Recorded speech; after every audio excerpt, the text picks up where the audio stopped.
Salam sukacita bagimu, saudara dan saudariku. Salam jumpa kembali dalam Renungan Harian Katolik. Semua orang berhak merasa bahagia dalam hidup ini, karena bahagia itu tidak pernah dimonopoli oleh siapapun. Akan tetapi, untuk meraih kebahagiaan, kita tidak bisa berpangku tangan saja.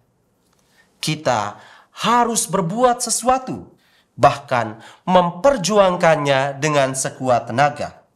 Hingga seringkali bisa saja ada penderitaan yang menyertai perjuangan tersebut. Bicara soal penderitaan, tentu tidak ada seorang pun dari antara kita yang menginginkannya. Namun, bila buah dari kerelaan untuk menderita itu adalah kebahagiaan, masihkah kita ingin menghindarinya? Tentu saja tidak. Kita pasti bersedia untuk menjalaninya. Akan tetapi, tahukah kita bahwa kadang ada suatu anomali berkenaan dengan relasi antara kebahagiaan dan penderitaan yang terjadi dalam hidup bersama kita. Apa anomali itu? Seringkali ada orang yang merasa bahagia bila melihat orang lain menderita. Ia meraih kebahagiaan bukan karena pengorbanannya sendiri, tetapi memaksa orang lain menjadi tumbal bagi kepentingannya. Orang demikian banyak berseliweran saat ini dan tentu patut kita waspadai. Saudara dan saudariku, salah satu contoh dari kenyataan yang telah saya jelaskan tadi dapat kita temukan dalam bacaan Injil hari ini.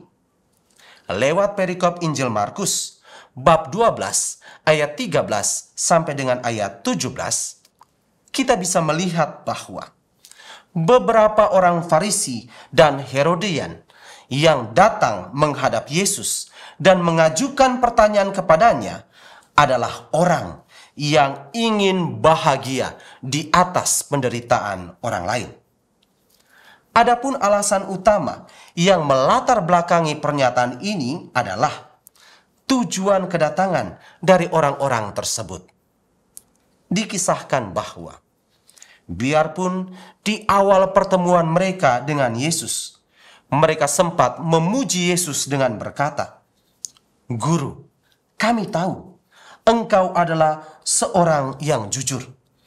Engkau tidak takut kepada siapapun, sebab Engkau tidak mencari muka, tetapi dengan jujur mengajarkan jalan Allah." Tujuan mereka bertanya kepada Yesus malah untuk menjerat Yesus. Lewat pertanyaan, bolehkah kita membayar pajak kepada kaisar atau tidak? Mereka sebenarnya ingin mencari-cari kesalahan Yesus agar mereka bisa mengadu domba antara Yesus dengan para penguasa Romawi saat itu dan Yesus dengan bangsa Yahudi sendiri. Bila Yesus menjawab tidak atas pertanyaan mereka, maka Yesus akan dilaporkan sebagai pemberontak yang menghasut rakyat untuk melawan pemerintah. Tetapi bila Yesus menjawab ya atas pertanyaan mereka, maka Yesus akan diviralkan sebagai pengkhianat bangsanya. Sungguh suatu keadaan yang dilematis. Karena memang demikianlah yang dikehendaki oleh beberapa orang Farisi dan Herodian itu.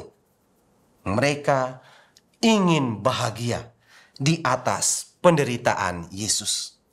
Mereka bersukacita bila Yesus tertimpa kemalangan. Alhasil, sebagai tanggapan atas kemunafikan orang Farisi dan Herodian ini, Yesus pun menjawab pertanyaan itu dengan suatu pandangan yang tidak bisa dibantah sedikit pun.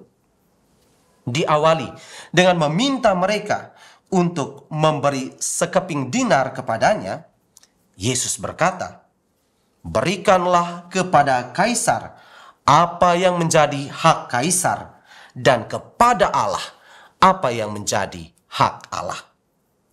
Secara sederhana, jawaban Yesus ini sebenarnya mau menyatakan bahwa entah sebagai warga negara maupun kaum beragama, selalu ada kewajiban yang harus dipenuhi.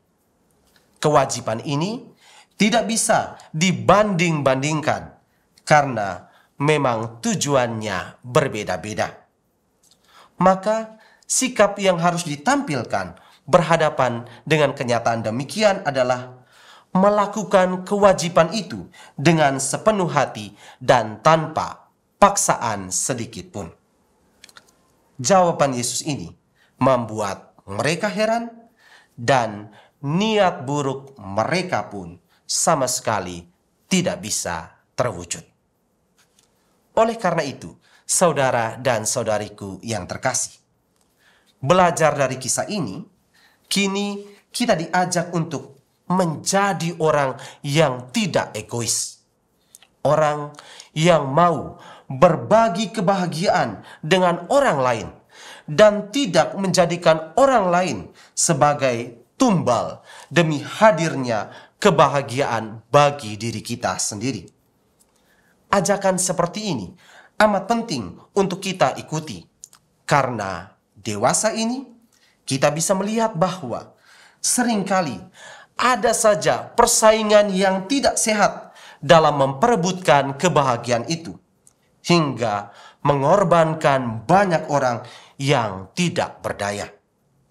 Sebagai pengikut Yesus, kita perlu melawan ketimpangan ini, karena sejatinya yang diinginkan oleh Allah adalah kebahagiaan dan kebaikan kita bersama, bukan kebahagiaan yang egoistis.